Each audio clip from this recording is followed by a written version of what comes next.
तो दोस्तों अगर आप बीच में घूमते होंगे कभी कभी स्कूल बंक करके, तो आप देखते होंगे कि उसका इन्वायरमेंट बहुत अच्छा है, हवा बह रही है, वेव्स आ रही है ऊपर नीचे, वो उसको आप इंजॉय करते हैं।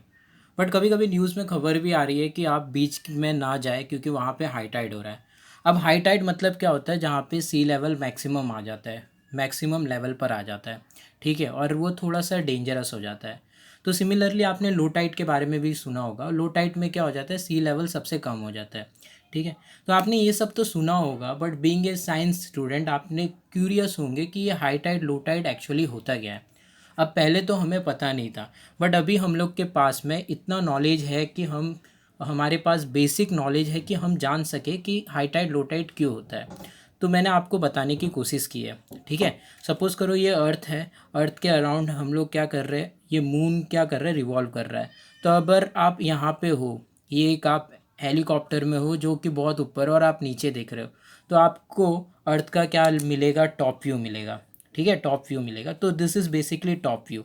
तो यहाँ पे जो ओशियन है, सी है, उसको मैंने ये ब्लू लाइन से रिप्रेजेंट किया है। ठीक है, तो मतलब earth is covered with blue, और आप यहाँ पे बी पॉइंट के ऊपर में हो, आप बी पॉइंट के ऊपर में हो, आप देख रहे हो, राइट। और ये जो मून यहाँ पे, वो मून यहाँ पे है, और ये जो ऐसे रिवॉल्व कर रहा है, तो यहाँ पे क्या होगा, ऐसे ऐसे करके रिवॉल्व करेगा। समझ में आ रहा है? ओके। नाउ अभी हम लोग को पता है कि न्यूटन्स लॉ ऑफ ग्रेविटेशन क्या बोलता है कि यूनिवर्स में कोई भी दो ऑब्जेक्ट के बीच में क्या हो जाता है, फोर्स ऑफ अट्रैक्शन, जिसको हम लोग ग्रेविटेशनल फोर्स भी बोलते हैं, राइट। तो सपोज करो यहाँ पे जो मून है, मून वो क्या करेगा, पुल करेगा, और मैंने रिप्रेजेंट किया है वेरियस पॉइंट से। अब देखो, जो ए पॉइंट है वो सी लेवल का है, B point is a core of earth, and C point उसके डायग्रामेटिक अपोजिट साइड में जो पॉइंट है वो है। समझ में आया? डी पॉइंट और ई पॉइंट भी है। ठीक है, तो ये जो मून जैसे रोटेट करेगा वैसे ही मैं बता रहा हूँ आपको। तो सपोज करो मून है ना, ए पॉइंट के ऊपर है। ठीक है, तो according to Newton's gravitational law, कि ये जो क्या करेगा, मून उसको पुल करने की कोशिश करेगा अपनी तरफ, क्योंकि फोर्स ऑफ ग्रेविटी है। ठीक है, तो इसकी वजह से जो ए है ना, थोड़ा शिफ्ट हो जाएगा। तो आप देख सकते हो कि ए पॉइंट पे हाई टाइड आएगी, यहाँ पे सी का लेवल क्या हो जाएगा, मैक्सिमम हो जाएगा, राइट। तो ए पॉइंट पे क्या हो गए, हाई टाइड आ गई। अब देखो, इस हिसाब से क्या होना चाहिए, जो सी पॉइंट है वो तो एकदम अपोजिट साइड है, वहाँ पे लो टाइड होना चाहिए, बट ऐसा नहीं होता है। देखेंगे कैसे, जैसे ही ए पॉइंट शिफ्ट होता है वैसे ही मून बी पॉइंट को भी क्या कर रहा है, ग्रेविटेशनल पुल दे रहा है, तो बी पॉइंट भी थोड़ा शिफ्ट हो जाएगा, राइट। बट सी पॉइंट थोड़ा दूर है, तो सी पॉइंट वहीं पे रहेगा या फिर बहुत कम शिफ्ट होगा। ठीक है, तो आप देख सकते, जब मून ए पॉइंट से पास में था तो वो सिर्फ ए पॉइंट को पुल कर रहा है, राइट, तो बी पॉइंट को भी पुल करेगा। फाइन। तो जिसके वजह से हाई टाइड दो जगह हो रही है, एक तो ए पॉइंट पे हो रही है और एक ए सी पॉइंट पे हो रही है, मतलब मून एक ही जगह पे है और हाई टाइड आपको क्या कर रहा है, दो जगह दिख रही है। अब मुझे बताओ, ये ओशियन है, ओशियन सी है, तो यहाँ पे एक चीज़ तो ये रहेगी कि हमारा जो अमाउंट ऑफ मास है, मतलब ओशन में जितना पानी रहेगा वो तो सेम ही है।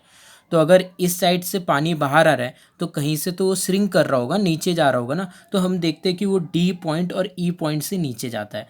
तो डी पॉइंट और ई पॉइंट आप देखेंगे कि वो परपेंडिकुलर है to A, right, perpendicular to A है।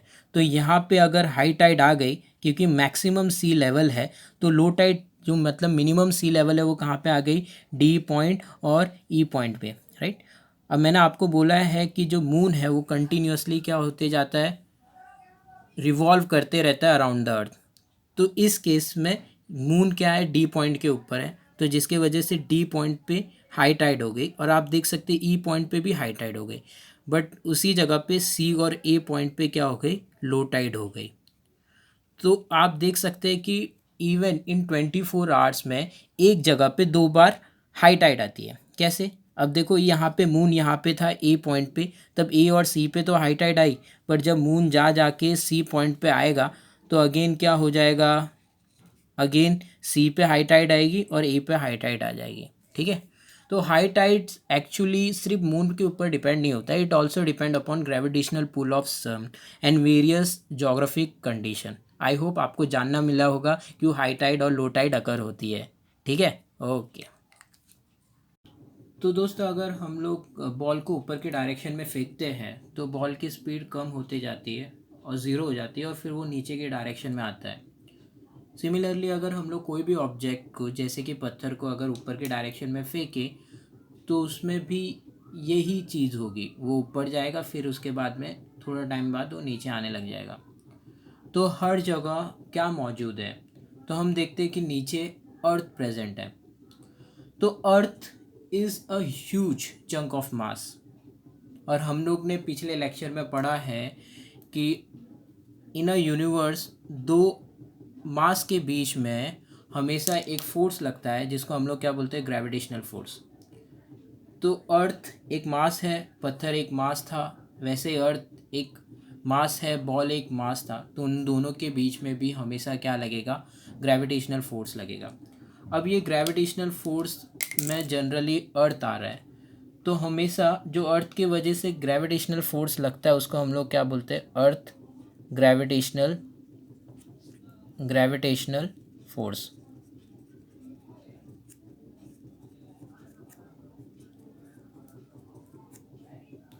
अभी ये अर्थ ग्रेविटेशनल फोर्स सिर्फ पत्थर या बॉल तक सीमित है, नहीं, ये हम पे भी लगता है, आप पे भी लगेगा। अब देखो, अर्थ, अगर ये अर्थ हम लोग कंसिडर करेंगे तो ग्रेविटेशनल फोर्स कहाँ से निकलता है, तो हम लोग ने न्यूटन्स लॉ पढ़ा है, यूनिवर्सल लॉ। तो उसमें हम लोग को पता है कि जो भी फोर्स रहेगा वो directed towards the centre of मास रहता है ऑफ द टू ऑब्जेक्ट। अब सपोज करो ये आप हो, ठीक है, और ये अर्थ है। कंपैरेटिवली आप बहुत बड़े दिख रहे हो अर्थ के हिसाब से, वो तो एक बात है। तो अगर आपका सेंटर ऑफ मास इधर पे है कहीं बीच पर, तो फोर्स आपके और अर्थ के बीच में रहेगा, बट कहाँ से निकलेगा, it is always towards the centre of mass of earth. और centre of mass of earth हमेशा क्या है, कोर है। कोर है, सेंटर में है, कोर मतलब सेंटर होता है। क्योंकि अर्थ का जो शेप है जनरली क्या रहता है, स्पियरिकल रहता है, ऑलमोस्ट स्पियरिकल रहेगा। तो ये जो फोर्स है दोनों के बीच में, तो जनरली यहाँ से लेके यहाँ तक रहेगा, ठीक है। अब मैंने इसमें तो हमारी हाइट बहुत बड़ी दिखाई है, हम लोग comparatively negligible to the earth है। तो कोई भी फोर्स जो अर्थ की ग्रेविटी की वजह से निकलता है उसको हम लोग क्या बोलते हैं, अर्थ ग्रेविटेशनल फोर्स। अब मास ऑफ अर्थ क्या है, इट इज़ 6 × 10⁻24 kg। अब kg हम लोग SI यूनिट है इसलिए kg ले रहे हैं। मास कैपिटल M से डिनोट करते हैं जनरली हम लोग मास ऑफ अर्थ में। अब देखो यही डिस्टेंस है, distance between me and centre of earth, इसको हम लोग क्या बोल सकते हैं, रेडियस बोल सकते हैं, रेडियस ऑफ अर्थ। तो रेडियस ऑफ अर्थ इस जनरली कितना होता है, 6400 किलोमीटर्स होता है, ठीक है। अब किलोमीटर SI में नहीं है तो हम लोग किस में करते हैं, SI में कन्वर्ट करना रखते हैं, तो 6400 × 10⁻³ और जनरली हम लोग लिखते हैं इसको 6.4 × 10⁻6 मीटर, ठीक है। तो क्योंकि ये डिस्टेंस है, समझ में आए। तो हम लोग एक एग्ज़ाम्पल लेते हैं, हम लोग ने प्रीवियस एग्ज़ाम्पल लिया था, ठीक है, उसमें हम लोग ने महिंदर का एग्ज़ाम्पल लिया था, राइट। तो महिंदर, सपोज़ करो ही इज़ महिंदर, ठीक है। महिंदर का मास कितना है हम लोग ने देखा है, स्मॉल m से मैं डिनोट करता हूँ। मास ऑफ महिंदर कितना है, मास ऑफ महिंद्रा कितना है, कितना है, 75 kg। ये वही एग्जांपल है जो हम लोग देख रहे हैं, बस हम लोग उसमें कुछ ना कुछ कंडीशन लगाते जा रहे हैं, ठीक है। अब क्या बोला है हम लोग को, कैलकुलेट बोला है, calculate force between Mahinder and earth ठीक है, ओके, ये हम लोग को बोला है, फाइन।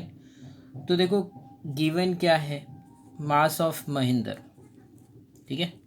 तो गिवन क्या रहता है, मास ऑफ महिंद्रा कितना है, उसको हम लोग जनरली डिनोट करते हैं किससे, स्मॉल m से, which is equal to 75 kg, fine.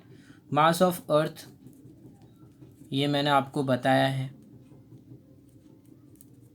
किससे, कैपिटल M से रिप्रेजेंट करते हैं mostly, and it is around 6 × 10⁻24 kg, ठीक है, समझ में आया? Okay. Now radius of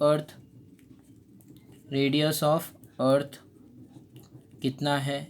capital R से डिनोट करते हैं हम लोग, क्या है? 6.4 × 10⁻6 मीटर। Fine, okay. नाउ अभी हम लोग को क्या फॉर्मूला पता है? हम लोग को फॉर्मूला पता है कि न्यूटन्स लॉ ऑफ ग्रेविटेशन क्या है? F = G m1m2/d², ठीक है। तो m1 is object of one mass, m2 is object of another mass, और g क्या रहता है? Universal gravitational constant.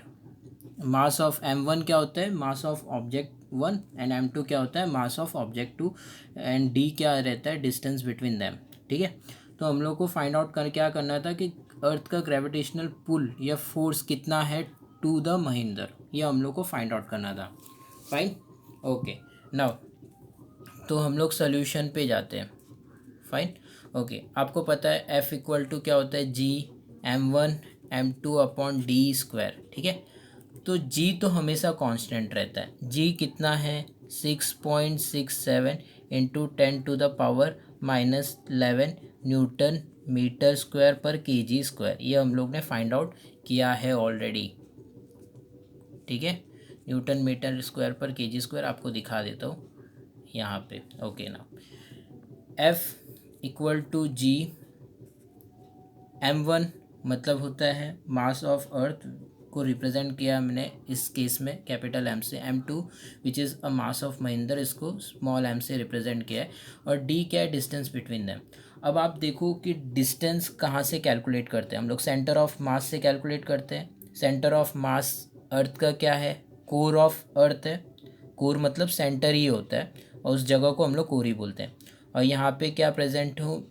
Mahendra present है। कंपेरेटिवली बहुत छोटा है वो, तो हम लोग उसका सेंटर नहीं कैलकुलेट करते। तो इन दोनों के बीच का जो भी डिस्टेंस है वो क्या है? रेडियस ऑफ अर्थ है। तो इनके बीच का जो डिस्टेंस है वो क्या है? r² है, ठीक है। समझ में आया? ओके। नाउ g की जगह पे पुट करेंगे 6.67 × 10⁻⁻11। कैपिटल M की जगह पे क्या? कैपिटल M मतलब मास ऑफ अर्थ इज़ 6 × 10⁻24 kg, ठीक है। और स्मॉल m मतलब मास ऑफ महेंद्र कितना है? 75 kg। ध्यान रखना सब कुछ हम लोग का क्या रहना चाहिए? SI में प्रेजेंट होना चाहिए। अब रेडियस ऑफ अर्थ कितना है? 6.4 × 10⁻6, ठीक है। उसका हम लोग क्या लेंगे? स्क्वायर लेंगे। अब जब इसको आप कैलकुलेट करोगे, या आप कैलकुलेट करना, क्योंकि मैंने एक कैलकुलेशन आपको ऑलरेडी बताया है, और जब भी हम लोग अनसॉल्व्ड न्यूमेरिकल्स करेंगे तभी हम लोग सारा का सारा कैलकुलेशन भी देखेंगे। तो इसका आंसर हम लोग को आता है 733 न्यूटन। अब फोर्स का यूनिट क्या होता है? न्यूटन है। तो कितना फोर्स एक्ट कर रहा है महेंद्र के ऊपर? तो हम लोग ने देखा है 733 फोर्स न्यूटन एक्ट कर रहा है महेंद्र का, ठीक है। समझ में आया? द फोर्स बिटवीन महेंद्र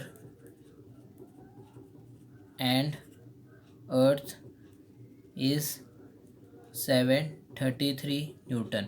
अब यही फोर्स को हम लोग क्या बोलते हैं? अर्थ ग्रेविटेशनल फोर्स, क्योंकि एक मास क्या है इसमें? अर्थ है, और अर्थ के ग्रेविटी के वजह से हुआ है।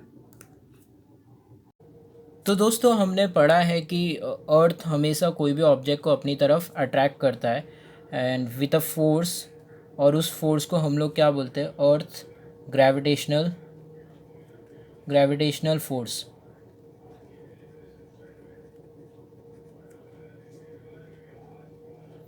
और न्यूटन्स के सेकंड लॉ ने हमें ये भी बताया कि जहाँ पे भी फोर्स रहता है वहाँ पे हमेशा एक्सेलरेशन रहेगा ही रहेगा।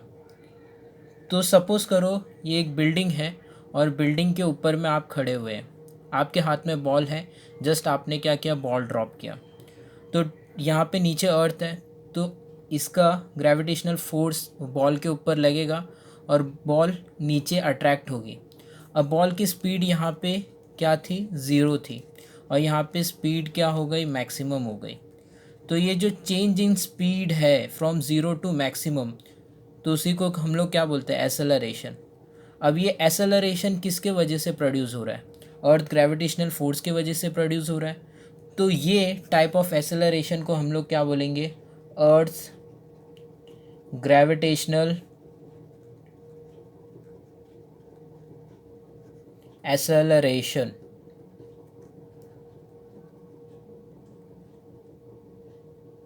तो हमने देखा है कि न्यूटन सेकंड लॉ क्या बोलता है, जहाँ पे भी फोर्स रहता है वहाँ पे भी एसेलरेशन होता है, तो F equal to M A, right right. But ये एसेलरेशन किसकी वजह से आ रहा है, अर्थ ग्रेविटेशनल की वजह से, ग्रेविटेशनल फोर्स की वजह से, तो इसको हम लोग एसेलरेशन ड्यू टू ग्रेविटी भी बोलते हैं, और जनरली इसको स्मॉल जी से रिप्रेजेंट करते हैं। तो ये जो एसेलरेशन है, पहली बात तो ये वेक्टर क्वांटिटी है, वेक्टर क्वांटिटी।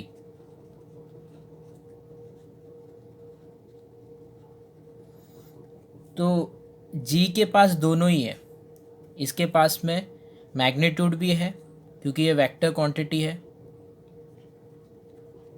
और इसके पास में डायरेक्शन भी है।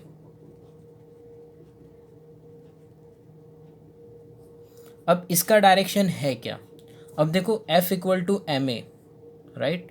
तो m is a scalar quantity, तो एसेलरेशन का डायरेक्शन वही रहेगा जो फोर्स का डायरेक्शन है। तो सिमिलरली जो g है, जो एसेलरेशन ड्यू टू ग्रेविटी है या अर्थ ग्रेविटेशनल एसेलरेशन है, उसका भी डायरेक्शन वही रहेगा जो अर्थ ग्रेविटेशनल फोर्स का रहेगा। अब हमने पढ़ा है कि अर्थ ग्रेविटेशनल फोर्स का जो डायरेक्शन है वो क्या रहता है, towards the centre of mass of earth, मतलब towards the core of earth.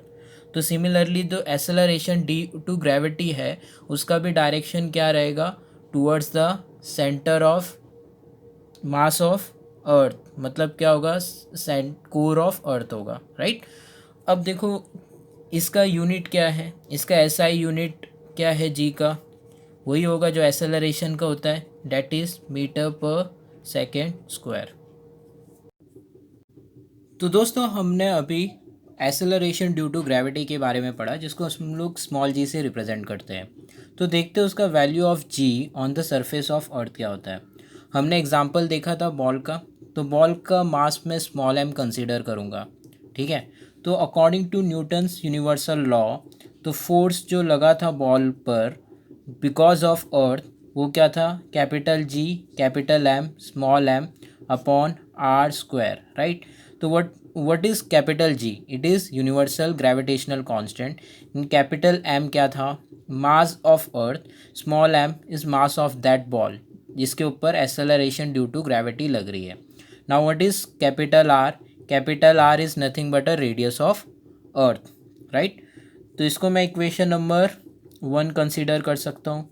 Now according to Newton second law, force F equal to M A, but यहाँ पे हम लोग ने ए की जगह पे एसेलरेशन ड्यू टू ग्रेविटी रखा है और उसको जी से रिप्रेजेंट कर रहा हूँ, तो उसमें मैं स्मॉल जी लिख सकता हूँ। ए और G is one and the same thing, दोनों एक ही है, तो इसको मैं इक्वेशन नंबर 2 लिख सकता हूँ। अब देखो लेफ़्ट हैंड साइड दोनों का क्या है, सेम है, तो मैं राइट हैंड साइड को क्या कर सकता हूँ, कंपेयर कर सकता हूँ। तो मैंने राइट हैंड साइड को और लेफ़्ट हैंड साइड के दोनों के राइट हैंड साइड को कंपेयर कर दिया, इक्वेशन 1 के और इक्वेशन 2 के। तो मुझे क्या मिला, capital G capital M small M upon R square को मैं कंपेयर कर सकता हूँ स्मॉल एम जी के साथ में। तो देखो दोनों साइड में ऊपर न्यूमरेटर में स्मॉल एम है, तो इट कैन बी कैंसल, इसको हम लोग कैंसल कर सकते हैं। तो हम लोग को क्या मिला, G M upon R square equal to G. और इसको और अच्छे से लिखने से हम लोग ऐसे भी लिख सकते हैं, G equal to capital G M upon R square, ठीक है। अब देखो ये जो भी वैल्यू है ऑलमोस्ट कांस्टेंट है, ठीक है। तो जी कैपिटल जी की वैल्यू हम लोग को पता है क्या है, 6.67 इंटू 10⁻⁻11, ठीक है। मास की भी वैल्यू हम लोग को पता है 6 इंटू 10⁻24 kg, ठीक है। और रेडियस ऑफ अर्थ की भी पता है विच इज़ 4 × 10⁶ मीटर, राइट। तो इसका स्क्वायर ले लिया। जब हम लोग ने इसको कैलकुलेट किया तो we get something like 9.77 metre second square, ठीक है। तो हर जगह ऑलमोस्ट 9.77 या 9.8 हम लोग को एसेलरेशन ड्यू टू ग्रेविटी लगती है। आप पे भी लगती है, मुझ पे भी लगती है। तो देखो जी का वैल्यू हम लोग के पास में क्या आया, जी इक्वल टू GM/r² आया, राइट। तो जी किस किस के ऊपर डिपेंड हो रहा है, capital G universal gravitational constant के ऊपर डिपेंड हो रहा है। अब यूनिवर्सल ग्रेविटेशनल कांस्टेंट हमने देखा है वो हमेशा है कि हमेशा कांस्टेंट रहेगा। एम मास ऑफ अर्थ के ऊपर डिपेंड हो रहा है और रेडियस ऑफ अर्थ के ऊपर डिपेंड हो रहा है। तो जैसे ही मास अगर अर्थ का बढ़ता तो स्मॉल जी भी बढ़ता, अगर रेडियस ऑफ अर्थ बढ़ता तो स्मॉल जी क्या हो जाता, कम हो जाता, क्योंकि क्या है, इन्वर्सली प्रोपोर्शनल है। तो देखते हैं variation in the value of G, acceleration और ड्यू टू ग्रेविटी क्या वेरी करती है। तो हमने देखा कि ये वेरी करती है। क्यों, देखते हैं इसका रीज़न। पहली बात तो chain along the surface of अर्थ। अगर आप अर्थ को कंसीडर करते हैं तो हम लोग हमेशा बोलते हैं कि earth is spherical, right. But ऐसा नहीं है, अर्थ ऑलमोस्ट स्फेरिकल है बट पूरी तरह स्फेरिकल नहीं है, वो बल्ज है टूवर्ड्स द इक्वेटर, राइट। तो अगर आप अर्थ का रियल डायग्राम देखेंगे तो इट इज़ समवेट लाइक दिस, मतलब ऐसा थोड़ा रहेगा। तो ये जो हम लोग ने क्या बनाया, इक्वेटर बनाया है, तो इक्वेटर पे क्या रहेगा, ये बल्ज रहेगा, ठीक है। और ये क्या है, पोल है, दिस इज़ पोल, ये नॉर्थ पोल है, ये साउथ पोल है। तो आप देख सकते हैं अगर मैंने यहाँ पे सेंटर है of earth, centre of earth है, तो अगर मैंने इधर से इधर तक का रेडियस बनाया, ठीक है, तो आर ई से मैं रिप्रेजेंट करता हूँ, और यहाँ से लेके यहाँ तक का रेडियस बनाया RP, ठीक है। मेरे केस में, और इसको मैं RN बोलता हूँ कि ये पोल्स का है, RP का है, RP का है।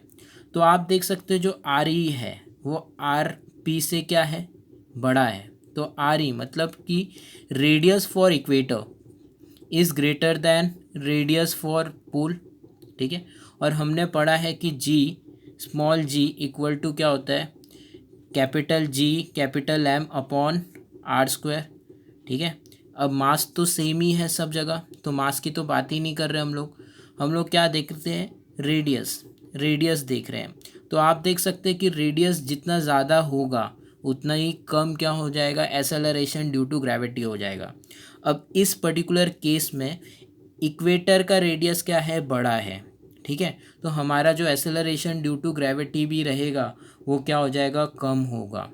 तो इट इज़ ऑलमोस्ट लाइक कि यहाँ पे क्या हो जाता है कि 9.78 हो जाता है टूवर्ड्स द इक्वेटर, क्योंकि एसेलरेशन ड्यू टू ग्रेविटी क्या है, कम है, मीटर/सेकेंड स्क्वायर, कहाँ पे, इक्वेटर पे, ठीक है। और पोल पे आप देख सकते हैं कि पोल का जो रेडियस है वो क्या है, वो छोटा है, तो मतलब एसेलरेशन ड्यू टू ग्रेविटी बढ़ जाएगा। तो इसका क्या हो जाता है, जी 9.8 मीटर/सेकेंड स्क्वायर, मतलब टूवर्ड्स द पोल रहेगा, ठीक है। तो आप देख सकते हैं कि ये दोनों के वैल्यू में क्या है, वेरिएशन है, मतलब कि दोनों सेम वैल्यू नहीं है। अब आप देखोगे तो इसको हम लोग लैटिट्यूड ज़ीरो बोलते हैं। जो हॉरिजॉन्टल इमेजिनरी लाइंस हम लोग खींचते हैं अर्थ में, तो इक्वेटर हमेशा लैटिट्यूड ज़ीरो रहता है, ऊपर हम लोग जाते रहते हैं तो latitude 10 degree north, 20 degree north, और यहाँ पे पोल पे पहुँचेंगे तो 90 डिग्री नॉर्थ हो जाएगा। तो सिमिलरली अगर हम लोग नीचे भी जाते रहेंगे तो ये भी क्या हो जाता है, 10 डिग्री साउथ, 20 डिग्री साउथ, और यहाँ तक जाएंगे तो यहाँ पे 90 डिग्री साउथ होगा। तो मतलब लैटिट्यूड जैसे जैसे कम होते जा रहा है उसका जो ग्रेविटी है वो क्या होते जा रहा है, बढ़ते, कम होते जा रहा है। और जैसे जैसे लैटिट्यूड बढ़ते जा रहा है उसकी ग्रेविटी भी क्या होते जा रही है, ज़्यादा बढ़ते जा रही है। आई होप आपको समझ में आया होगा, ठीक है। अब देखते हैं चेंज विथ हाइट से क्या होता है। अब आपको पता है कि हम लोग का जी इक्वल टू क्या है, जी कैपिटल M/r² है, ठीक है, या फिर d², बट रेडियस है तो r² रहेगा। तो मतलब ये r जितना बढ़ते जाएगा उतना उतना जी आपका एसेलरेशन ड्यू टू ग्रेविटी कम होते जाएगा। तो मतलब सपोज़ करो आप यहाँ पे हो खड़े हैं, जनरली हम लोग 9.8 लेते हैं एसेलरेशन ड्यू टू ग्रेविटी को। तो आप सरफेस पे खड़े हो, ठीक है, और आपने क्या किया, यहाँ पे आर है, ठीक है, और ये ए केस है और इसको हम लोग बी केस कंसीडर करते हैं कि आप थोड़ा ऊपर है, यहाँ पे हो, ठीक है, दिस इज़ बी केस। यहाँ पे आप एच एक हाइट पे खड़े हो। अगर आप देखोगे तो इस केस में जो डिस्टेंस हो गया वो आर प्लस एच हो गया, और इस केस में जो डिस्टेंस था वो आर ही है। तो G equal to G M upon R square हो गया। इस केस में जी क्या है, G capital M upon R plus H हो गया, ठीक है।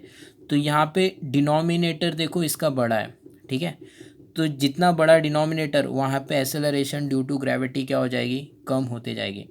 तो हम लोग जितने ऊपर ऊपर अर्थ के ऊपर ऊपर जाते रहेंगे तो हम लोग देखेंगे कि हम लोग की जो एसेलरेशन ड्यू टू ग्रेविटी है जो हम पे लग रही है वो कम होते जाएगी। अब देखो ये ऐसा नहीं है कि एरोप्लेन में हम लोग गए तो acceleration of due to gravity एकदम कम हो जाएगी, नहीं, क्योंकि देखो एरोप्लेन हो गया, ये लोग 10 kilometre above the earth surface जाते हैं। तो अभी अर्थ का जो रेडियस है ये क्या है, 6400 किलोमीटर। अगर 6410 किलोमीटर पे भी हम लोग जाते हैं तो it is almost like negligible ना, 10 किलोमीटर और आगे गए तो नेग्लिजिबल है। तो हमारा जो एसेलरेशन ड्यू टू ग्रेविटी है वो भी नेग्लिजिबल अमाउंट में चेंज होता है। बट अगर आप कंसिडर करोगे कोई सैटेलाइट जो 1000 किलोमीटर ऊपर है, 1000 किलोमीटर ऊपर है, तो उसमें ये वेरिएशन ऑफ जी ज़रूर दिखेगा विथ चेंज इन हाइट, ठीक है। अब हम लोग का कन्फ्यूज़न क्या रहता है कि variation of G with depth क्या होना चाहिए, क्योंकि सर ने बताया कि G equal to G M upon R square होता है, और इस हिसाब से तो हमारा रेडियस बढ़ रहा था। तो अगर हम लोग डेप्थ में पहुँचेंगे तो सपोज़ करो आप इस पोजीशन पे हो, यहाँ पे आप पहुँच गए हो, ठीक है, तो ये ए केस लेते हैं, और यहाँ पे आप सरफेस में थे, ये इसको बी केस लेता है इस बार में, ठीक है। तो आपके हिसाब से क्या होगा, अब तो रेडियस क्या हो गया, छोटा हो गया, ठीक है, तो यहाँ तक डी तक आप पहुँच गए तो आर माइनस डी मतलब रेडियस छोटा हो गया। तो हमारा तो जो एसेलरेशन ड्यू टू ग्रेविटी है वो तो बढ़ जाना चाहिए, राइट, ऐसा होता है, राइट। बट एक्चुअली ऐसा नहीं होगा चेंज इन डेप्थ के साथ में। जैसे हम लोग नीचे जाएंगे तो आप देखोगे कि रेडियस तो कम हो गया, तो इस हिसाब से एसेलरेशन ड्यू टू ग्रेविटी क्या होना चाहिए, बढ़ना चाहिए, बट ऐसा नहीं होता है। तो इसका जो कंसीडर अमाउंट ऑफ मास है वो भी हमारे साथ में कम हो जाता है। अब देखो अगर आप यहाँ से लेके यहाँ तक पहुँच गए तो हमारा जो मास रहेगा वो भी सिर्फ इसी का रहेगा, ठीक है। तो ये जो बाहर वाला जो मास है वो हम लोग क्या करेंगे, रिजेक्ट कर देंगे, ठीक है। तो हमारा जो मास है ऑटोमेटिकली क्या हो गया, कम हो गया। और हमने देखा है कि जी रेडियस के ऊपर तो डिपेंड करता ही है बट मास के ऊपर भी डिपेंड करता है। तो मास जैसे ही कम हो गया तो जी भी क्या हो गया, कम हो गया। तो मतलब कि सरफेस पे जो ग्रेविटी थी, सरफेस पे जो ग्रेविटी थी अगर आप उसके ऊपर भी जाते तो भी ग्रेविटी कम हो जाता है, अगर आप सरफेस के नीचे भी जाते तो भी ग्रेविटी कम हो जाता है, और दोनों के दो अलग रीज़न हो गए, राइट। तो हम लोग ने देखा जैसे हम लोग सरफेस के ऊपर जाते हैं तो रेडियस हमारा बड़ा हो जाता है, मतलब जो डिस्टेंस है वो बड़ा हो जाता है, इसलिए हम लोग का एसेलरेशन ड्यू टू ग्रेविटी क्या हो जाता है, कम हो जाता है। बट जैसे हम लोग सरफेस के नीचे जाते हैं तब हमारा रेडियस तो कम होता है बट हमारा जो जो मास हम लोग कंसिडर करते हैं वो भी क्या हो जाता है, कम हो जाता है। फिर ये जो ऊपर वाला जो भी मास है वो हम लोग कंसिडर नहीं करेंगे, तो मतलब न्यू मास क्या हो गया, इतना ही हो गया। आप देख सकते हैं कि ये जो एम डैश है ये बहुत छोटा है, किससे, एम से। तो हमारा जो मास है वो कम हो गया तो एसेलरेशन ड्यू टू ग्रेविटी भी कम हो जाएगा। तो डेप्थ में भी एसेलरेशन ड्यू टू ग्रेविटी कम होगा और हाइट में भी एसेलरेशन ड्यू टू ग्रेविटी कम होगा।